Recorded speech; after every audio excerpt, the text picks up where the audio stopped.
Hello there. Stay a while and listen. Tonight, we're going to journey back to a time of damp cottages and whispered secrets, long before swiping right was an option. Imagine a world where finding love was less about grand gestures and more about practical survival, where a good harvest was often more desirable than a poetic soulmate. We're talking about medieval dating, a fascinating blend of tradition, necessity, and surprisingly enduring human emotion. Instead, it was a full sensory experience, especially for your nose, as most people bathed only occasionally. A casual, accidental bump near the leak stall, a quick smile before returning your gaze to the sheep. Could both individuals sow turnips without complaint? Were their families, goats, friendly? Love was certainly a nice bonus. But if he couldn't mend a roof, it was a definite no-go. Despite this practicality, feelings still existed. People blushed, composed clumsy poems on birch bark, and felt that heart-thumping mix of terror and excitement when a special someone handed them a freshly sharpened scythe. For peasants, privacy was almost non-existent, with homes often being single-room affairs shared with extended family and even animals for warmth. This meant romantic moments demanded creativity. Late-night walks by the pig pen or long, lingering chats while feigning to pluck weeds. The prevailing mood was damp, not just from the weather, but from life itself. Damp walls, damp straw beds, and even damp emotions. Yet, against all odds, love blossomed. Your romantic destiny could literally hinge on the decision of a grumpy old man whose main qualification was owning the most sheep. People found ways to flirt. Subtle glances during Sunday Mass, shared moments at the communal grain mill, or whispered jokes over a bowl of cabbage stew. You learned to read body language quickly, as being too forward could earn you a sharp reprimand from a father or friar. Before you get too comfortable, though, do me a favor, like this video, and subscribe to the channel if you genuinely enjoy these quiet journeys into history. And let me know in the comments where you're re-listening from, and what time it is for you. I'd love to know who's drifting off to sleep in distant lands and who's just settling in for the night. Now, dim the lights, perhaps turn on a fan for that gentle hum, and let's ease into the subtle, often soggy, world of medieval romance. You find yourself standing on uneven stone streets, the air cool and faintly drizzling. Shuttered alehouses line the lanes, and the flickering glow of torches barely cuts through the gloom. It's a 14th century town, and the ambient dampness seems to cling to everything, from the Muscoved well pumps to the very straw in your shoes. Yet, even here, under a crooked archway, you spot a couple shyly holding hands. It's a sweet, slightly soggy This is Romance, Medieval Edition. The Middle Ages were not about candlelit dinners and awkward text replies when it came to courtship. In bustling open markets, young people would pretend to browse vegetables, their real intention being to stay close to each other. Marriages among peasants were primarily rooted in practical compatibility rather than romantic affection. A peculiar detail of the time was the requirement for the local lord's approval for peasant marriages in many parts of Europe. Historians still debate how strictly these permissions were enforced, with some suggesting they were symbolic and others believing they were a source of income through small taxes. Regardless, it is hard to imagine asking for someone's hand and then needing someone else's stamp of approval. Some villagers practiced bundling, a supervised or semi-supervised night together, often with couples literally wrapped in a bundling sack to discourage overzealous enthusiasm. Imagine a medieval sleeping bag with rules. And then there was the perpetual challenge of the weather, always threatening to ruin a romantic haystack meeting with a sudden downpour, snow, or hail. Parents sought matches. that would benefit the household. Strongbacks, good harvests, and a decent dowry, perhaps even a pair of ducks.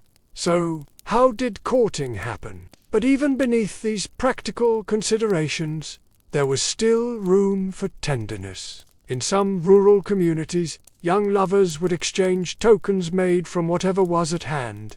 A plaited straw ring, a scrap of ribbon, a hand-whittled spoon, not Cartier, but deeply heartfelt and biodegradable. While formal dates, as we know them, didn't exist, shared tasks provided ample opportunities for flirtation. Imagine romantic eye contact over a scarecrow's floppy hat. Yet, somehow, couples still managed to sneak off to a field, behind a barn, or under a cart that was supposed to have been fixed last harvest. As you walk further, the rain softens, and you catch the distant giggling of a couple ducking into a doorway. Love, it seems, always found a way, even with soaked shoes. Despite these hurdles, traditions evolve. You pass a stable where a boy tries to impress a girl by feigning knowledge of horses, and she, in turn, pretends to believe him. It's an adorable, quiet act of defiance against the damp,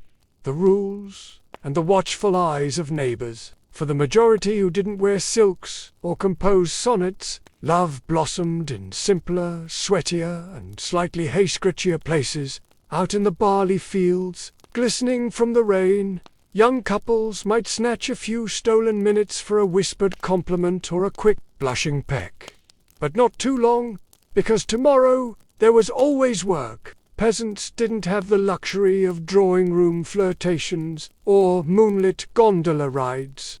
Their romance was built around shared chores, communal fields, and, if they were fortunate, 10 minutes alone in the barn before someone came looking for the pitchfork. Yet, these moments held immense significance. Romance among the peasantry often evolves through familiarity, cooperation, and logistical convenience. After all, if you were going to spend your life hauling hay with someone, it helped to at least enjoy their company, and somehow it feels familiar. Hundreds of years later, in a different language, under an LED bulb instead of a torch, someone is still awkwardly trying to flirt in a way that will undoubtedly be remembered as charming. And maybe, just maybe, it will work. You leave the town behind, your footsteps squishing faintly along a dirt path leading into the quiet countryside. The stars are shy,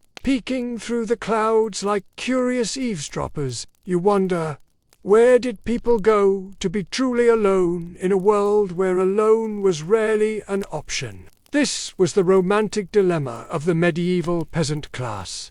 Marriages were frequently arranged out of practicality rather than passion. The persistent challenge remained privacy. Many homes were just one room, shared by parents, siblings, and possibly a goat or two. Couples sometimes sat together outside after dark, on logs, fence posts, or leaning against tree trunks, talking softly, huddled beneath the same shawl. In winter, a candle or lantern might glow between them, often with an older sibling nearby. Subtle as a church bell, historians still ponder how much say young people truly had in choosing their partners. The nervous excitement, improvised tokens, quiet talks at night. Maybe dating hasn't changed as much as we think. By cautiously, I mean don't even think about kissing unless it's after a betrothal, a blessing, and possibly a minor miracle. Courtship was meant to be conducted in daylight, in public, preferably with your best behavior, and without excessive smiling. You might walk someone home, but always with a chaperone, an older sibling, an aunt, or, in more committed arrangements, your mother and their father, which was just as awkward as it sounds. Canon law dictated the precise timing and manner of betrothals and marriages. It wasn't just a social expectation, it was a legal framework. Certain months, like Lent, were forbidden for weddings, and banns had to be read aloud 3 times before the ceremony, just in case anyone had objections or unresolved claims of prior goat engagements. A curious detail from 13th century France was the brief trend of churchyard where couples would parade through cemetery paths as a public display of their courtship, romantic, debatable, quiet certainly, surrounded by symbols of mortality, absolutely. Perhaps it has always been to people trying to carve out a tiny corner of the world just for each other, even if it smells faintly of cabbage and manure. As you rise from the bridge, the path curves towards a small chapel, a single lantern flickering in the distance. This is your next stop, because in the Middle Ages, if the pigpen didn't interfere with your romance,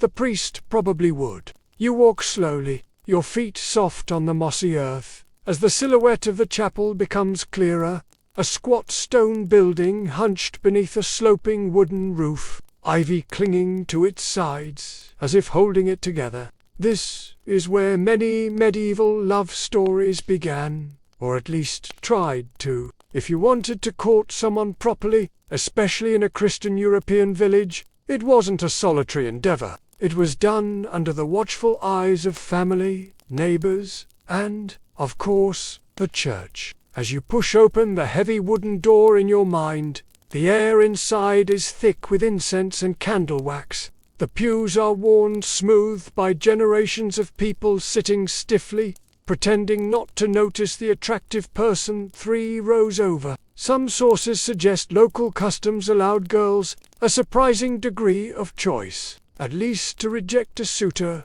if not to choose freely. Others imply strong parental pressure. Saying no wasn't always simple, leading to awkward persistence boys lingering too often by wells, girls pointedly weaving baskets in the opposite direction. The passive-aggressive tension was very real, yet it wasn't all melancholy haystacks and arranged unions. Some peasants fell deeply in love, even with nothing to offer but time and shared chores. A 13th century English record tells of a man who insisted on marrying a village girl considered less than ideal by the community. He did. They had 4 children, and presumably an above-average scarecrow. You come upon a low stone bridge, initials carved into its post from sheer boredom by someone long ago. You sit, imagining a couple their centuries past, feet dangling, talking about a future, however limited, that peasants could realistically dream of. Do you think we'll have our own goat someday? Only if we treat your uncles gently and it doesn't drop dead like the last one. Not very romantic, perhaps, but real. It's all strangely familiar, isn't it? In this world, dating wasn't private. It was structured, supervised, almost ceremonial. The church took romance very seriously, or rather, very cautiously. Historians still debate the rigidity of these rituals. In practice, many people found subtle ways around the rules. A chaperone conveniently stepping away, a detour through the herb garden, or an unsupervised moment by the well. A noble daughter marrying beneath her station could shame an entire household. A noble son doing the same. Well, nothing. If he was discreet about it, his voice, soft and nasal but determined, sinks of unkissed hands, sleepless nights, and a lady whose eyes are described in at least 5 different metaphors, 3 involving birds. Troubadours flourished during the 12th and 13th centuries, supported by noble courts that valued art, poetry, and the occasional dramatic serenade beneath a window. Their songs conveyed an entire code of romance, chaste, elegant, and mildly exhausting. What you might not know is that many of these love songs were never intended to result in actual romance. In the tradition of This Is Why troubadours were celebrated, but rarely married. Yet, even within the village, love managed to breathe, despite tight corsets and tighter expectations. Emotional suffering equaled artistic credibility. The most fashionable form of medieval love was entirely hypothetical. I love her from afar, and she doesn't know I exist, wasn't just sad. It was on. Some noblemen even commissioned troubadours to write love songs to their own wives, whom they were trying to woo from a separate wing of the castle courtship as Sometimes it was a shared Sunday walk or a common prayer. Sometimes it was just the way someone looked at you a little longer than necessary as they passed the communion bread. And sometimes, yes, it was deeply inconvenient. You stand and wander back toward the chapel door, candlelight flickering along the stone walls. Outside, a fine mist swirls, and a small group of villagers passes by. Two girls giggling as a young man tries, and fails with dignity, not to trip on his cloak. Brief, sometimes damp, but opportunities nonetheless. You sit now in an imagined pew, listening to the creak of wood. A carved saint, vaguely judgmental, gazes down from a niche. You envision two young people, like you, sneaking glances during Mass. One drops their prayer book. The other picks it up with a blushing nod flirtation at a whisper's volume. If you were particularly daring or noble, you might even send a secret message. Parchment tucked inside, a psalter or a note etched into the wax seal of an anonymously sent candle. Not all romances were equal. For noble families, love was carefully weighed against inheritance, alliance, and social status. There's something eternal in this, isn't there? Even surrounded by ritual, religion, and rotten-toothed chaperones, love persisted, quietly, awkwardly, sincerely, and always under supervision. The night deepens, and a faint, plucky, uneven music drifts on the wind. You follow it down a narrow dirt lane, the sound growing clearer. Perhaps, or a rebec, if someone's truly trying to impress.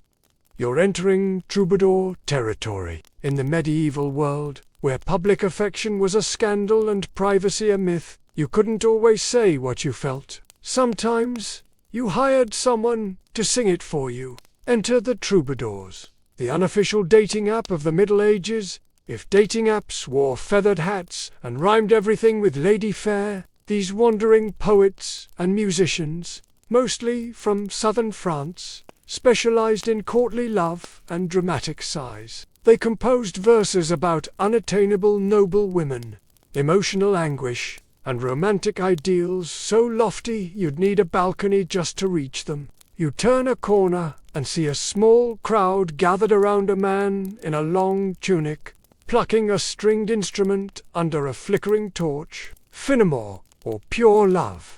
The ideal was too long for someone without expectation. Longing itself was the whole point. Of course, not everyone was noble or poetic. Local minstrels often filled the romantic void in villages, their songs focusing less on metaphor and more on turnips, war, or local gossip. You'd hear a very different kind of ballad when the audience was drunk farmers. Still, music held power. Inside, people finish meals, rinse bowls in wooden basins, or simply gaze into the fire in that Timonard post-meal stupor. Here's a truth rarely whispered in romantic history. Tailies, people often smelled, not dramatically, not constantly, but consistently. A low-level aroma of toil, livestock proximity, and an enthusiastic relationship with onion. Bathing wasn't unheard of, but it wasn't a daily or even weekly occurrence for most. Water had to be drawn and heated, often shared, and soap was a luxury, expensive, occasionally perfumed, and frequently made from things that might offend the modern nose. Full-body baths in Europe had fallen out of favor by the later Middle Ages, partly due to changing beliefs around disease and morality. Some thought soaking too often would open the body to illness. Others simply lacked the time or towels. So, instead of daily showers, people turned to strategic. A clever verse could impress. A good melody could linger. And sometimes a particular song played at the harvest fair could become your song for years, until someone misremembered the lyrics and blamed the miller. Historians still debate the authenticity of these romantic performances. Were they genuine expressions of love, or merely social performances? Was the noble woman flattered, or just tired of being compared to a falcon every Tuesday? Scholars remain divided. You step past the crowd, nodding to the troubadour, who bows extravagantly and nearly drops his lute. Behind him, a young squire awkwardly holds a small scroll, handing it to a servant girl who gives him a look of polite confusion before walking away. You suspect he'll be rewriting that poem by morning. You walk on, passing walls where lovers have scratched initials, just letters and symbols, carved in shaky lines. J+M. One reads, with a slightly lopsided heart. Romance is rarely symmetrical. You reflect on the idea of performance in love. How, in a world with limited speech and privacy, songs became letters, rhymes became confessions, and music was sometimes the only way to express what couldn't be risked aloud. You stop at a small stone bench beneath a tree, listening as the troubadour's melody fades. You can still catch the tail end of a verse. Her cheeks like the apples of September, her gaze like the mercy of saints. It's deeply impractical and yet incredibly sweet. You linger beneath the tree, the night deep and cool. A faint rustle above leaves, perhaps, or a small animal rearranging itself with ceremony, but you're too relaxed to investigate. Instead, you wander on, letting the path curve lazily between hedgerows and quiet cottages. The air smells faintly of wood smoke, dried herbs, and something unplaceably good. And just like that, we arrive at the most unavoidable fact of medieval dating. Hygiene was optional, but affection, on the other hand, was highly encouraged. You pass a row of cottages where lanterns glow in narrow windows, a delightful detail. Nobles often carried scented gloves infused with ambergris, rosewater, or spices. Imagine preparing to meet a potential suitor. You'd wear your cleanest tunic, borrow someone's nicer belt, and pray your shoes survived the walk without absorbing too much road grime. Your hair would be brushed with a bone comb, your breath perhaps improved by a nibble of fennel seed or a sprig of mint. And one booker not particularly interested in this fellow, he smells like boiled leather, recites the same 3 verses on rotation, and once tried to compare your hair to hay in a flattering way. So, how do you decline? Here's a lesser-known detail. In many courts, noble women developed subtle rejection tactics, often wrapped in flowery language. A returned handkerchief, for instance, meant, "I admire your efforts, but please take them elsewhere." A glove returned inside out meant, "Not even in your dreams, Sir Geoffrey." They might offer courteous indifference, a practiced smile, a vague compliment, and a swift redirection of attention to embroidery or falcon care, all very ladylike, all very exhausting, and it wasn't always safe. A jilted nobleman could become a political inconvenience, or worse, poetic. There's something uniquely unbearable about being immortalized in 14 stanzas as she who spurned my sword of longing. Historians still wonder how much attention was truly paid to hygiene in matters of love. Were people simply accustomed to the smells of life, or did they subtly judge each other's garlic-scented proximity? Some evidence suggests people did notice, making pointed remarks in poetry. Nothing ends a love letter faster than the phrase, "Recalth much." You pass a stream, trickling gently under a wooden footbridge, glistening like poured silver in the moonlight. This might have been a communal bathing spot, used sparingly and almost never warm. Yet, despite all the inconvenience, the effort was made. People tried. They perfumed themselves, washed when they could, and dressed up in ways that seem understated to us. now, but were full of meaning in their context. A fresh tunic, oiled boots, a clean neckline, even a borrowed cloak that didn't smell of soup. And what could be more romantic than that? Not the perfection of presentation, but the vulnerability of effort. You step onto the bridge, the old wood creaking beneath your feet. On the other side, two figures sit side by side, legs dangling over the water. One hands the other a pouch dried rose petals, perhaps, or an herbal charm. Their voices are soft, the tone unmistakable, that flutter of hope, that gentle nervousness, the desire to be seen at your best. Even if your best still faintly smells of goat, you turn back across the bridge, smiling to yourself. Love, it seems, is stronger than soap shortages. The path now leads you into an open meadow, damp and starlit. Crickets sing lazily, and a distant dog barks once. Then in the distance, the stone silhouette of a manor house rises, windows dark, shutters tightly closed. This is the kind of place where tapestries line the halls and nobles argue with exaggerated seriousness over paltry rosters. Tonight, however, we're not here to count chickens. We're here to witness a more delicate art.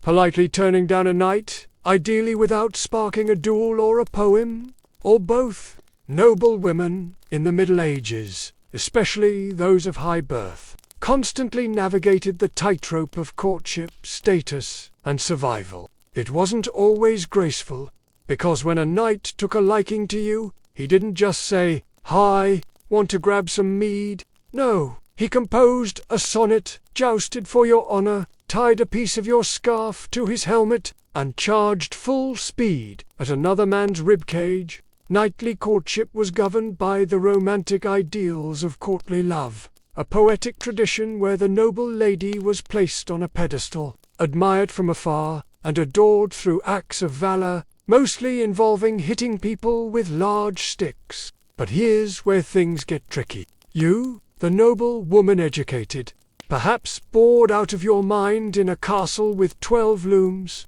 Historians still debate the extent of agency noblewomen truly had in these matters. In some courts, like those in Provence or Eleanor of Aquitaine's circles, women had surprising control over romantic dynamics. In others, less so. Romance could be a trap gilded with roses and obligation. Giving one to a potential partner could be a sweet, meaningful offer, especially if it was polished, perfumed, or carefully chosen from the least wormy bunch. Symbolism, yes, but also quality control. And then there were gloves, a big deal. If someone gifted you a glove, it wasn't just a polite keep your hands warm. It was loaded. Gloves represented favor, status, and an invitation to remember the giver every time your fingers weren't freezing. More elaborate gifts included handkerchiefs, belts, carved spoons, and embroidered tokens. Each crafted or chosen with meticulous care, something small, portable, and ideally not shared with a cousin. And here's a wonderfully strange detail. In some parts of Central Europe, young men would present their beloved with a live animal, rabbits, ferrets, even songbirds. The message: I care for you, and I trust you with a weasel.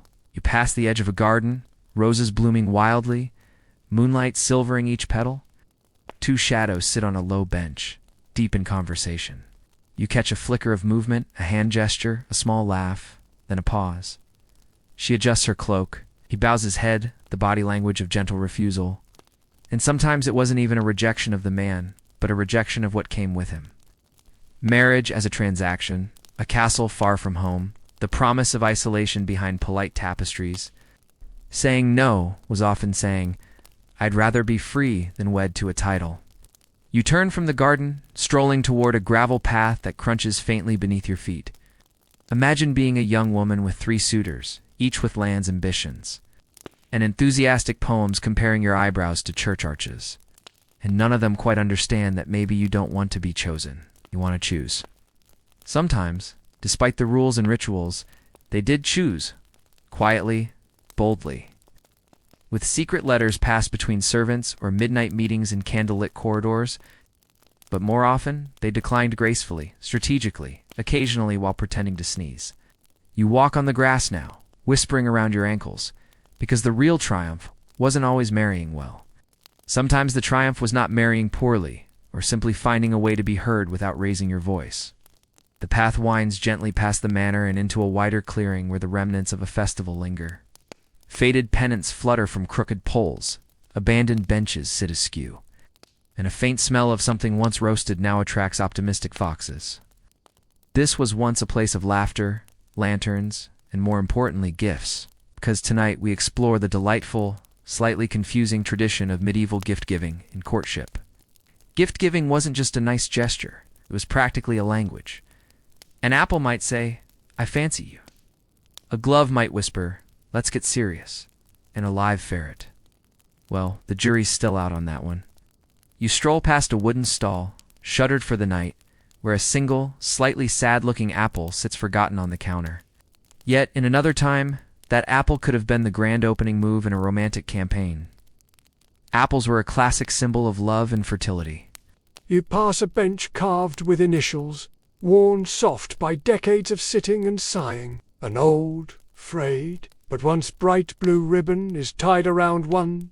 Post perhaps a favor given during a feast or festival, maybe even a token to be worn during a tournament, tied around a knight's arm. If he lost, well, points for effort. The night has settled deeper, thicker, softer. You can almost feel the stars breathing above, hidden behind sleepy clouds. And as the last notes of troubadour music fade from your imagination, you come upon something more solemn, more ceremonial, a space where romance tiptoes cautiously into responsibility. Tonight, we step into the candlelit world of betrothal rituals and pre-marriage customs, where love transforms from fluttery glances to official declarations, and where, yes, things begin to involve paperwork, more accurately, parchment work. In peasant communities, gifts were often homemade. A woven rush ring, a finely sharpened knife, or even a baked treat. It's not much to look at. A lean-to with crooked walls, smoke curling from the chimney. But once, it might have been the setting for one of the most serious conversations a couple could have. "Shall we get betrothed?" Followed by, "Have you spoken to your father yet?" Betrothals in the Middle Ages weren't casual promises, they were legally binding agreements. To be betrothed was not the same as modern engagement. It was often closer to a miniature marriage, often requiring an annulment to break. And unlike our modern ring on a finger and a Pinterest board, medieval betrothals often involved formal declarations spoken aloud. "I plight thee, The words mattered. If said correctly, with witnesses, you were bound even without a ceremony, a priest, or occasionally, shoes. Imagine receiving a small loaf of sweetened bread shaped like a heart and dusted with flour love with a crust. Historians still debate the practical function of these gifts. Were they binding?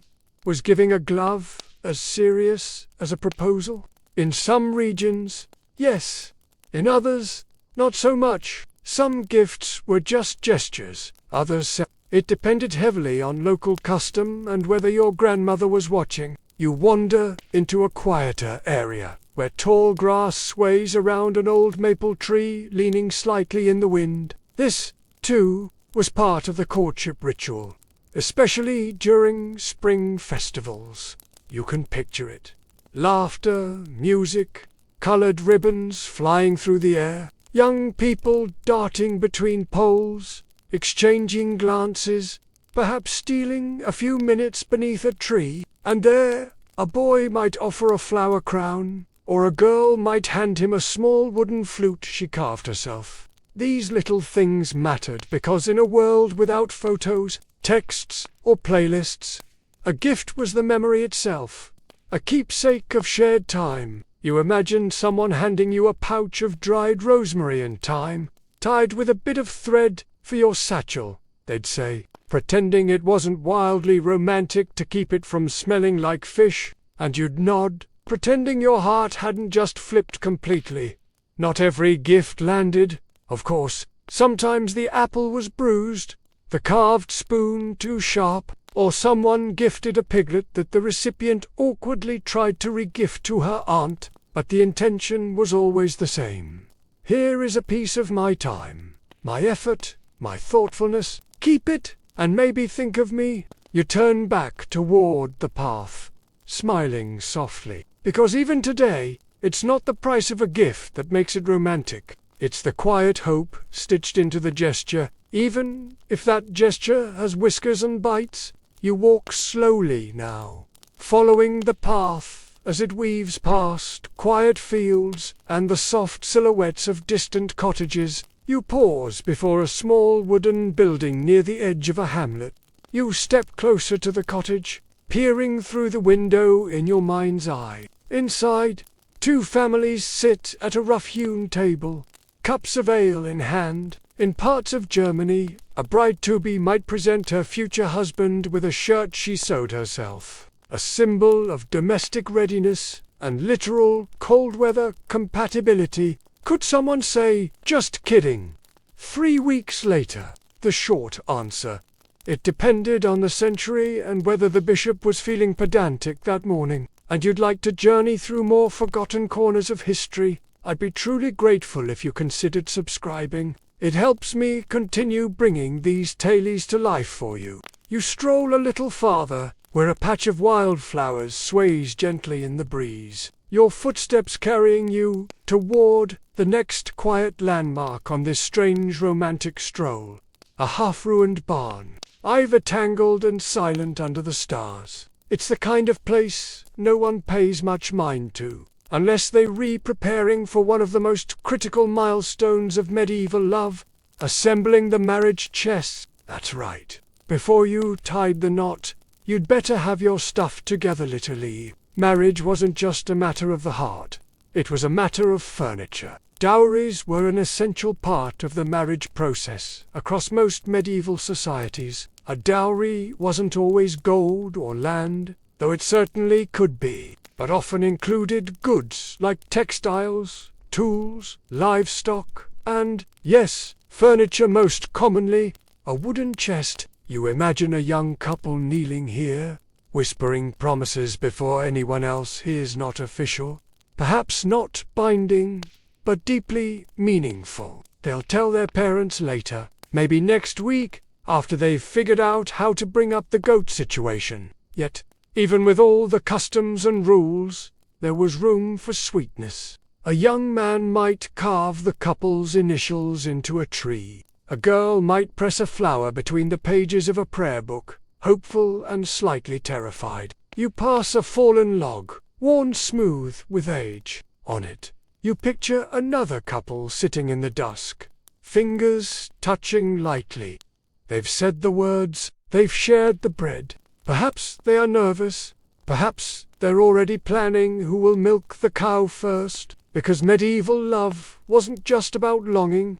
Eventually, it was about logistics. Still, there's something beautiful in that, too. A promise made beneath the stars, spoken in the presence of bread, family, and sometimes chickens. You move on, leaving the betrothed behind. The road stretches ahead, and you wonder what comes after the promise. Spoiler, it involves furniture. If the stitches were crooked, well, he might just shiver through winter and marry her anyway. In England, it was common for couples to seal their betrothal with a kiss, not a passionate Hollywood kiss, but a small, formal peck, preferably in public and with someone's mother watching closely enough to cough at any enthusiasm. There's nervous laughter. Someone produces a token, perhaps a ring or a silver coin, and places it gently between the couple. It glints in the firelight. A charming detail. In many regions, couples would break bread together during the betrothal, sometimes from a single loaf, to symbolize shared life and provision. In one odd case from the Baltic, a couple apparently hid bread under their pillows for luck. Romantic, until you imagine the crumbs. Betrothal customs varied wildly by region. Historians still puzzle over the legal nuances of medieval engagement. Was handfasting a valid marriage? Was a spoken promise in front of friends legally binding? If these quiet moments and hidden stories resonate with you, you leave the flickering warmth of the cottage scene behind. You walk through the barn doors now. Inside, the air smells of old hay, dust, and beeswax polish. Against the far wall, you imagine a sturdy wooden marriage chest, its iron hinges forged by a neighbor, its surface hand-carved with flowers, initials, or religious symbols. Inside, the material beginnings of a shared life. Linens, if the bride's family could afford them, a wool cloak or two, maybe a cooking pot, a spindle, a set of spoons, perhaps even, if they were feeling generous, an embroidered pillow with stuffing that absolutely did not include leftover chicken feathers, but almost certainly did. For peasants, the chest might be simpler perhaps, a repurposed grain bin, scrubbed clean, lined with rushes. Inside, the bride might place the one good blanket she owned, some mended socks, and a worn but beloved cooking knife wrapped in cloth. Your breath, a quiet mist in the moonlight, and there, spread out before you, is a village square asleep beneath the stars. Though everything is silent now, you can still feel the echo of footsteps, the rustle of straw-stuffed skirts, the clink of wooden cups, and cautious laughter, because this is where wedding feasts happened, where all the planning, the promises, and the secret glances finally transformed into bread. Dancing, and exactly one too many bad jokes from someone's uncle. This was her contribution, a visible promise of work, care, and continuity. Historians still debate whether dowries empowered or burdened women. In theory, a well-provided dowry gave a woman leverage in marriage negotiations. In practice, it often became a tool for transactional matchmaking. How many goats is your daughter worth? And will she throw in a good comb? But let's not be too cynical. Sometimes the chest was more than barter. Sometimes it contained tiny personal items. A dried flower tucked into the folds of a shawl, a letter from a mother, a locket made of pressed tin symbols, not of worth, but of life, a lovely detail. In parts of Italy and France, these chests, known as cassone, were painted with elaborate scenes from mythology or family history. Imagine starting married life with a giant box decorated with the tale of Psyche and Cupid, or, in one famous case, a painting of a woman stabbing her unfaithful husband, romantic and oddly motivational. As you run your fingers along the imagined wood grain, you realize this wasn't just a storage solution. It was a symbol of readiness, a practical love letter in oak and linen. You step farther into the barn, where beams creak softly overhead. In the loft, two doves coo sleepily, unimpressed by your nostalgia. You spot an old spinning wheel abandoned on a hook. You imagine the young couple who once prepared this place for use, sweeping it clean, laughing over the awkward shape of a spoon, arguing gently about whether or not to include the goat stool. And just outside the barn door, a young man sits cross-legged, sanding the edges of a new stool. It's slightly uneven, but he hopes she'll like it. He's saving the best piece of firewood for the legs. Sometimes love looked like poetry. Other times, it looked like doing your absolute best not to splinter someone's dowry bench. You walk back into the night, past the ghost of the marriage chest, the creaking beams, and the not quite even furniture. The grass tickles your ankles, because whether the chest held gold, linen, or just a really nice ladle, it wasn't just about what was inside, it was the promise of sharing it. The barn fades behind you like a dream you meant to remember, and the path rises gently toward a low ridge. You crest it slowly.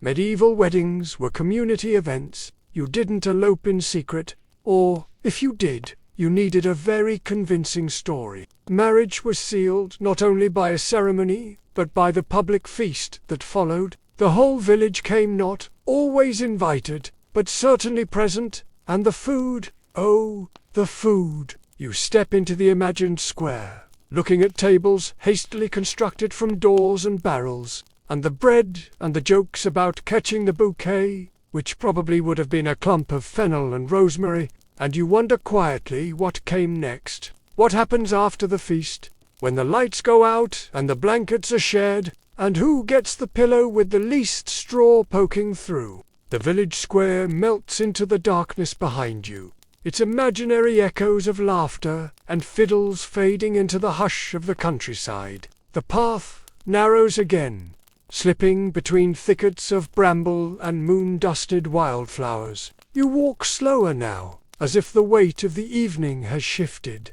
because now we reach a place no one likes to talk about, but that everyone eventually must consider. What happened when medieval romance didn't work out? That's right, we've entered the tender and tangled realm of heartbreak and quiet scandals, the parts of medieval love that didn't get embroidered on cushions, platters once heaped with roasted fowl, bowls of pottage, and cheese trencher plates cut from old bread, designed to soak up meat juices and then be fed to the poor or the dogs, depending on who got there first. Drink flowed freely.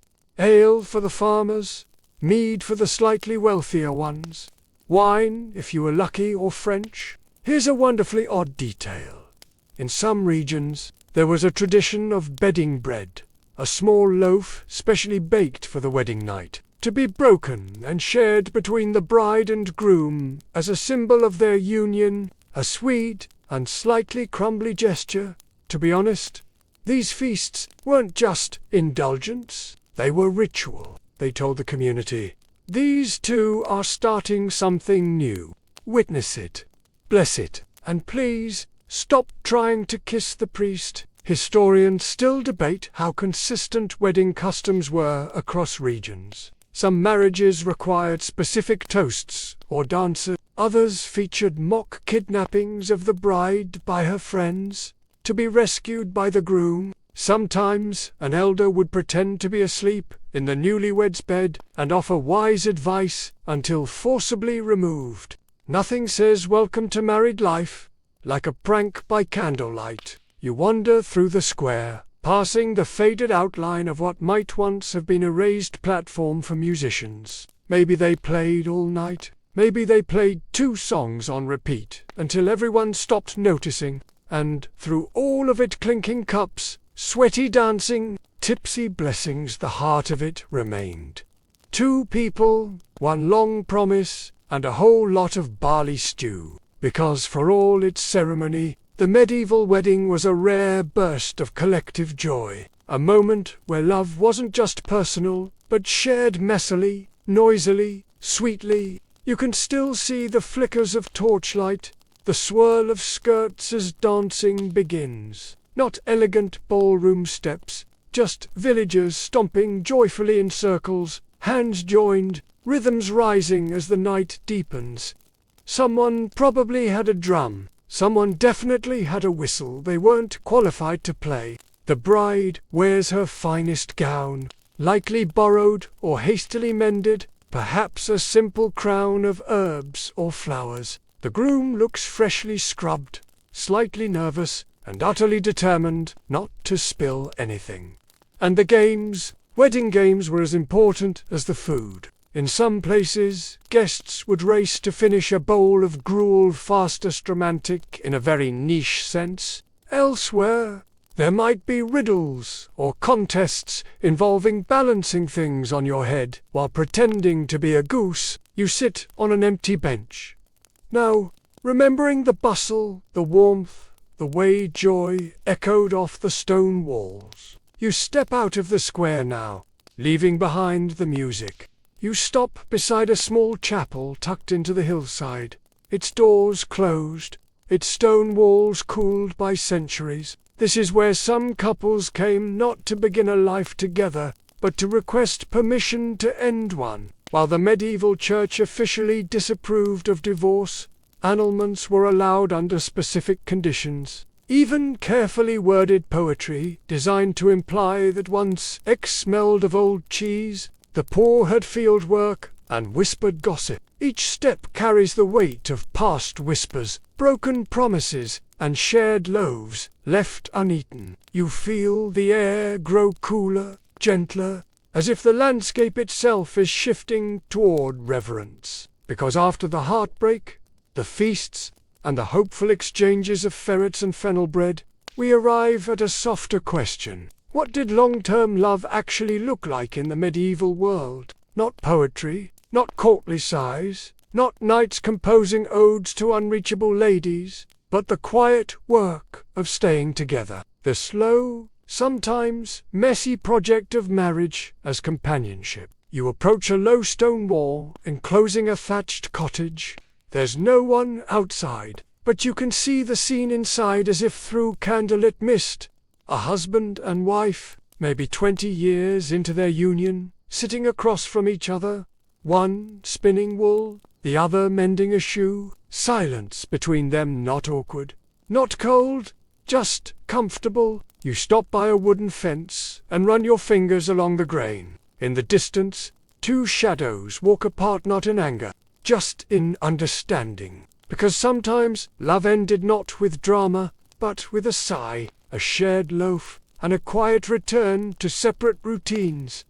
And yet, even then, the stories endured, the names scratched into wood, the half-remembered tune someone hummed while kneading bread, the ring left buried in a drawer next to a dried sprig of rosemary. You keep walking, the chapel now behind you, because even when love slipped away, the night carried it gently, wrapped in memory, woven into songs, echoed in the space between one heartbeat and the next. Usually, this was when a marriage had not been consummated, or when it was revealed that the couple were too closely related, an impressively common issue given the tiny nobility gene pool.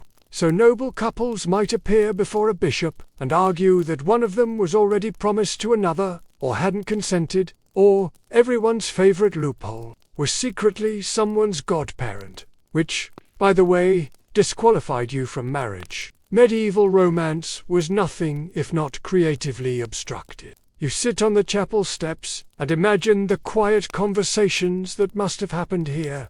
Two people sitting apart, one wringing a handkerchief, the other pretending not to be listening. Sometimes love had faded, other times it was never really there. In a society where marriages were often arranged more for land than affection, emotional mismatch wasn't rare. It was expected. Here's an oddly poignant detail. In rare cases, couples separated informally and chose to live in different wings of the estate or entirely different houses, maintaining appearances but quietly drifting apart. A medieval soft launch of we're taking time to focus on ourselves. Peasants, however, had fewer options. A mismatched couple might simply endure each other for decades, sharing a roof, a plough, and increasingly separate silences. Still, heartbreak found its outlets. You stand now, crossing the little lane past the chapel garden. In the distance, someone is singing low, slow, and just slightly, a song about lost love. Perhaps about someone who promised to return after the harvest but never wrote. Or about someone who married the neighbor instead because the dowry came with a cow. Medieval folk songs are filled with heartbreak. One famous ballad tells of a woman whose lover disappears at sea. Another features a man whose betrothed was stolen by a knight with shinier armor and a harp. It happens, and, of course, there were superstitions. Love gone wrong could be blamed on curses, bad omens, or stepping backward during a betrothal ritual. In parts of Wales, it was said that gifting someone a pair of shoes too early in courtship meant they'd walk away forever, which is why one wise woman allegedly gave her suitor only one shoe at a time. Historians still debate how much freedom individuals truly had to end romantic entanglements. The nobility had access to ecclesiastical channels, legal proceedings. The gravel crunches more softly now beneath your feet. For most people, Marriage was less about dramatic declarations and more about practical interdependence. You shared labor, you shared hardship, and over time, if you were lucky, you shared laughter. Records mostly reflect contracts, land exchanges, inheritance squabbles, because even in an age of arranged marriages and edible declarations of affection, long-term love still found a way, in quiet kitchens, in muddy fields, in letters, onions, and everyday grace. The air shifts again, this time with the scent of smoke and damp parchment. You're descending now, following a winding trail between tall yew trees whose branches meet above your head like the rafters of a sleeping cathedral. And as the path straightens, you see it. A large wooden building ahead with high, slatted windows and candlelight flickering inside. Tonight, we peer into a space where medieval minds, and sometimes hearts, were shaped. The monastery. Because, believe it or not, this quiet world of illuminated manuscripts, strict silence, and chilly stone corridors also had something to say about romance, or rather, the avoidance of it. But now and then a letter surfaces.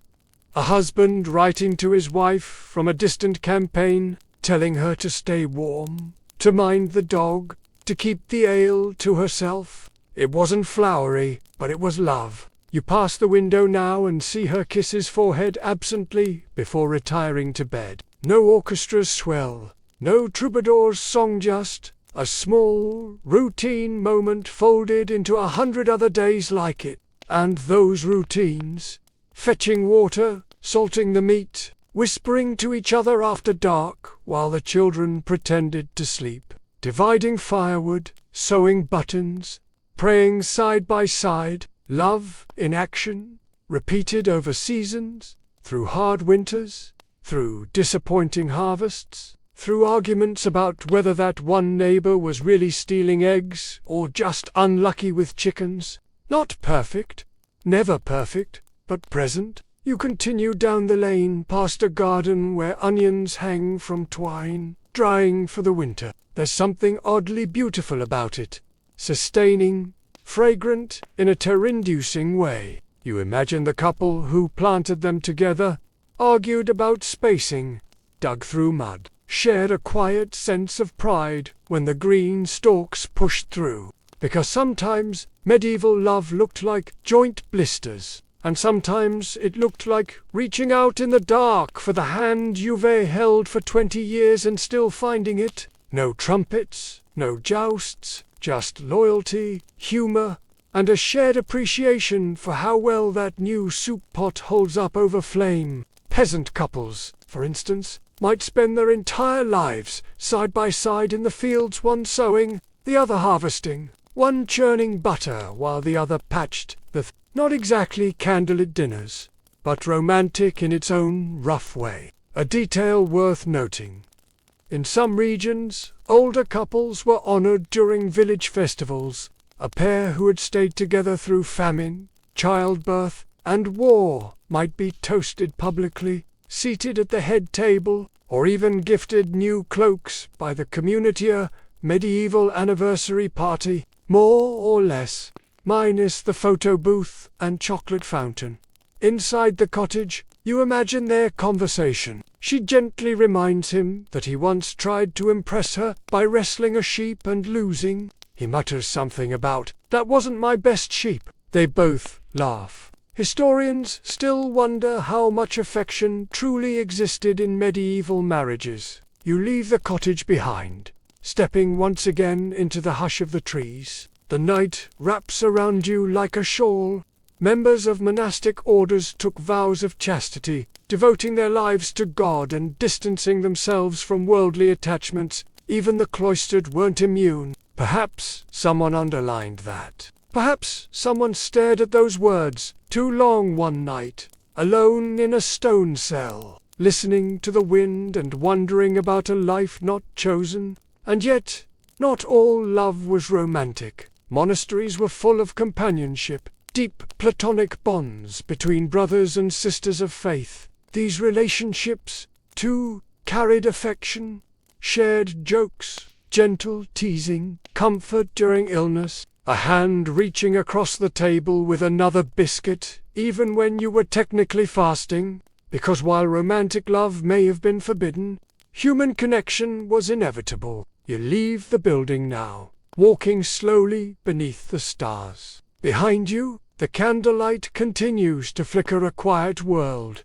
a complicated one, where love was and sometimes hidden between the lines of sacred texts. Even here, even in silence, the heart found ways to speak. In one 12th century scandal, every new subscriber helps keep these stories alive and allows me to create more journeys for your listening pleasure. A celebrated monk named Peter Abelard fell in love with his student. Their affair led to secret letters, an elopement, and, after considerable drama, a series of heartfelt philosophical exchanges still studied today.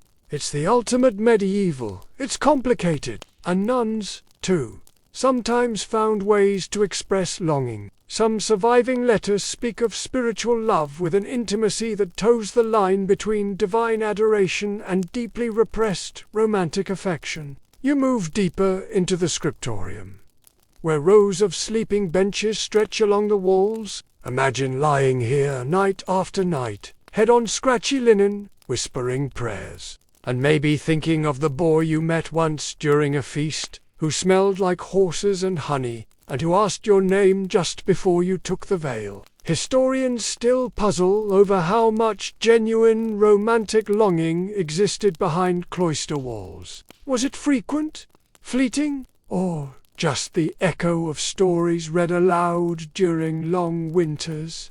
Including romantic love, in theory, monks and nuns lived apart from temptation, surrounded by discipline, devotion, and beeswax candles that somehow always smelled vaguely of regret. But in practice, human hearts are wonderfully inconvenient. As you step inside the imagined monastery, you feel the cool hush press in.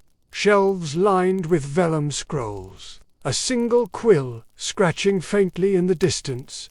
Somewhere, a monk hums a psalm so softly you almost mistake it for a lullaby. And yet, even here, the medieval imagination was crowded with love stories. Monks copied tales of courtly passion, star-crossed lovers, and noble heartbreak by candlelight. They illustrated scenes of Tristan and Isolde with exquisite detail, Isolde's face shaded tenderly, Tristan's hair clearly having a better day than most medieval people ever did. Here's a quirky detail. In some monastic communities, overly emotional or romantic passages in manuscripts were annotated with tiny, judgmental comments in the margins. One frustrated scribe, copying a love poem, simply added, "Too many words about kissing." Still, you pass an open book resting on a wooden lectern, its pages illuminated with golden vines curling around a single Latin phrase that translates loosely to "love endures all things." If you find yourself enjoying these gentle wanderings through history, and you appreciate the efforts to uncover these whispered tales, please consider supporting the channel by subscribing. You leave the monastery behind, its walls swallowed by shadow, its candlelight now a memory dancing somewhere behind your eyelids. The path dips once more, curving past a silver creek that babbles gently under a crooked wooden bridge, not in parchment contracts or public feasts, but in the quiet of their own minds, curled under woolen blankets, staring at ceilings that creaked in the wind. But dreams always mattered, and love dreams, those were charged. You pause at the edge of the creek, watching the water reflect the stars in broken little pieces. In the Middle Ages, dreaming of a particular person, especially repeatedly, could be seen as a spiritual signal. Maybe they were your destined partner. Maybe it was a test of temptation, or maybe it meant absolutely nothing, and the local priest really wished you'd stop asking. But one fringe belief from Eastern Europe stands out. If you placed a sprig of thyme under your pillow during the first full moon of spring, you would dream of the one you were meant to marry.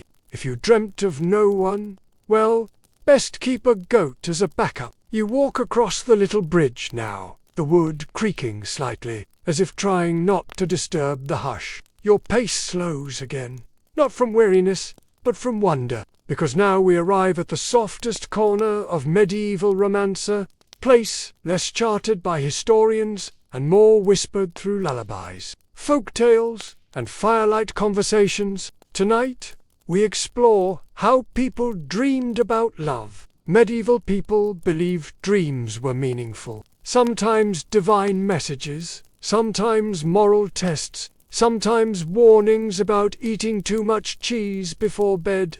In folk tales across Europe, dreams often guided lovers. A girl might dream of a man with 3 silver buttons, then later meet him at market. A boy might see his future wife dancing barefoot in a red scarf, only to find her in the next village, laughing near a turnip cart. Historians still debate whether these stories were invented after the fact romantic edits to ordinary meetings. But that doesn't matter when you're in bed, eyes closed, and hope flickers like the last candle in the hall. And the songs? Oh, the songs! Medieval lullabies often hinted at love, sometimes tender, sometimes tragic. A mother might sing of her own youthful courtship, of secret meetings by the well, or of a lover lost to war or poor horsemanship. The lyrics weren't always cheerful, but they wrapped sadness in softness. They soothed even when they stung. You stop now beneath a tree that seems to bend protectively over the path. In its branches, a bird rustles sleepily. Maybe it, too, has dreamed of love. There is a forgotten ritual in parts of rural France.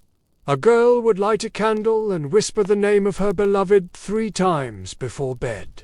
If the flame danced, he loved her, too. If it flickered and died, time to find someone with better breath control. You sit beneath the tree for a while, letting your mind drift with the river, because dreaming was one of the few private places people had to imagine love on their own terms. In a world full of rules, betrothal, contracts, social ranks, and family expectations, your heart could still sketch its own story while you slept. And even if the dream faded with the morning light, the feeling lingered.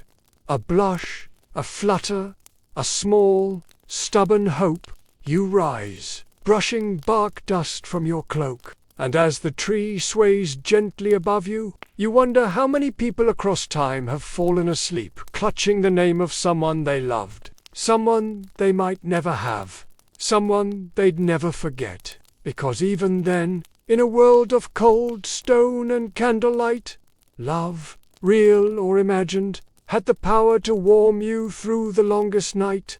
You rise slowly, stepping back onto the path as the final stretch unfurls before you.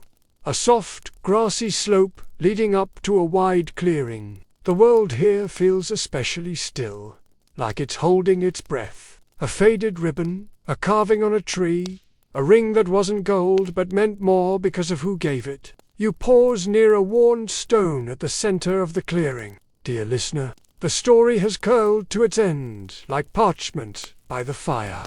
The night has deepened, folding its arms gently around the world, and our long wander through medieval paths and meadows has come to a close. The apples have been traded, the gloves exchanged, the feasts danced through, and even the lonely candle in the monastery window has flickered out. You've seen love in its simplest forms, in letters carved into wood, in bread shared under vows whispered aloud. You've watched it falter, falter again, and bloom softly between muddy boots and whispered lullabies. All of it part of that long, slow rhythm of life where nothing was perfect but everything was real. Take a long breath now. Let your shoulders soften, let your fingers rest. You are not in a drafty stone cottage or a field of cabbages, but in your own quiet space. In this gentle pause between waking and dreaming, let the images float gently through your mind one last time. A hand reaching for another across a wedding bench, a carved chest stuffed with linen and hope, a song hummed under one's breath, never meant for anyone but one. This was not the romance of fairy tales or legends. This was the romance of potatoes needing peeling, cows needing milking, and someone remembering how you liked your bread. And still, it mattered. It mattered so deeply. It was carved into history, one apple core at a time. So rest now. Let the stars do their quiet watching. Let the night cradle you. You've wandered far through time tonight, and somewhere in a dream, perhaps someone is still saving you the best spoon. It's been smoothed by time, and along its edge, something has been scratched, crudely but deliberately. 2 initials, a heart, possibly a third initial added later by someone who was not invited. These love tokens were everywhere. Stitched into garments, tied into braids, etched into pews, carved into wooden spoons. Some were subtle, some not so much. A traveller in 1472 reported seeing an entire barn beam carved with nothing but the word Marjorie. No last name, no explanation, just Marjorie. And here's a peculiar detail. In parts of rural Germany, a lover might carve a tiny wooden bird and leave it hidden in their beloved's window shutter. If the bird remained there undisturbed for a full moon cycle, it meant their feelings were returned. If it disappeared quickly, well, perhaps it flew south for the season. And above, the stars have come out in full, no longer just glimmering, but humming quietly like an ancient lullaby. This is the end of the road. Not necessarily the end of the story, but the final chapter in the curious, quiet, and occasionally got involving tale of what dating was like in medieval times. And now we look at how all those strange rituals, apples, gloves, sprigs of thyme, and whispered vows were remembered. Because long after the dance ends and the candles burn low, something must remain. We arrive at the tradition of love tokens and romantic legacies in the absence of photographs, diaries, or inboxes filled with half-written confessions. Medieval lovers held on to things physical. You sit on the stone now, tracing the initials softly, wondering who they were, if it lasted, if they ever argued about where to store the... And you realize, while we often think of love stories as sweeping and dramatic, most of them were built from moments just like this. Quiet, specific, fleeting, but etched deeply enough to endure. Historians still wonder which of these tokens were meaningful and which were, well, Margaret with a dagger and a strong opinion, but the truth is, each left a trace. And maybe that's the real heart of medieval love. It tried, even without roses or rom-coms or text messages sent at exactly 11:59 p.m. It tried. You rise now. The clearing behind you, the stars still humming. A breeze moves through the grass like the hem of a gown brushing the earth. And you think of them all. The girl who baked a heart-shaped loaf. The boy who polished an apple for hours. The couple who sat in silence, their hands just barely touching. Because for all its oddity, awkwardness, and unexpected livestock, medieval romance wasn't so different. After all, it was human, it was hopeful, and at its best, it was real. And now,